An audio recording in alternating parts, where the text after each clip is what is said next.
True happiness is to enjoy the present, without anxious dependence upon the future, not to amuse ourselves with either hopes or fears, but to rest satisfied with what we have, which is sufficient. For he that is so wants nothing. The greatest blessings of mankind are within us and within our reach. A wise man is content with his lot, whatever it may be, without wishing for what he has not. Seneca. Now don't get confused and think that Seneca is telling us that we shouldn't aspire to better ourselves or shouldn't aspire to gain material possessions in this world. This isn't the case because Seneca himself was a very wealthy man.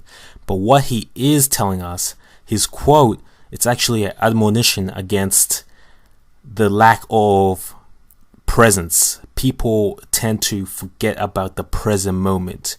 We're always looking into the future and we're always looking into the past.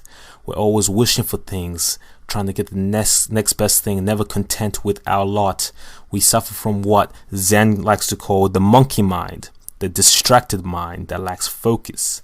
Of course, this is part of the human condition. This is part of the social narrative. We are always thinking ahead, thinking of the family we're going to have, the job position we're going to have, etc., retirement. But the trap is we miss out. We miss out on living. We miss out on present moment happiness. Now, let's reflect back. Think of when you were younger and you wanted some toy. Now, let's say this thing you wanted, it was the Xbox One, the first Xbox.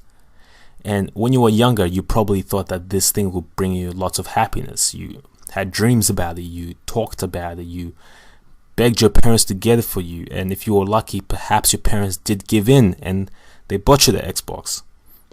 For the first few weeks or so, you were ecstatic. You were very happy. You had heaps of joy as you played this thing.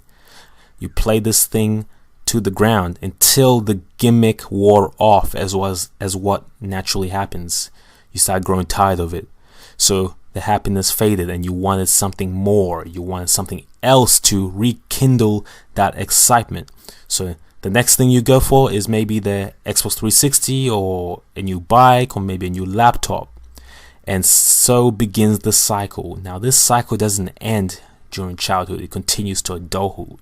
We are always looking for new job positions. We're looking for new cars, new material things, new positions, all this stuff. But at the end of the day, we end up going back to our base level of happiness. Why? We never are able to truly be content or fulfilled because it's always something else. It never ends. It's what is called by science the hedonic treadmill. You're stuck on the hedonic treadmill and you suffer from hedonic adaptation, which basically states that regardless of what happens to you, you generally go back to your base level of happiness. If you were to lose your house right now and start living on the streets, of course you might be depressed to begin with. You might actually be suicidal for a while, but after a few months, maybe a year or two, your base level of happiness goes back to where it was. You adapt to the situation. If you were to become a multi-millionaire right now, you'd be pretty happy. You'd have a lot of time to enjoy yourself. But after a few years, once again, your base level of happiness returns to its normal level. This is why people are so surprised when they see celebrities that get depressed or commit suicide. It's because people don't understand about the hedonic adaptation. Material things don't matter after a while.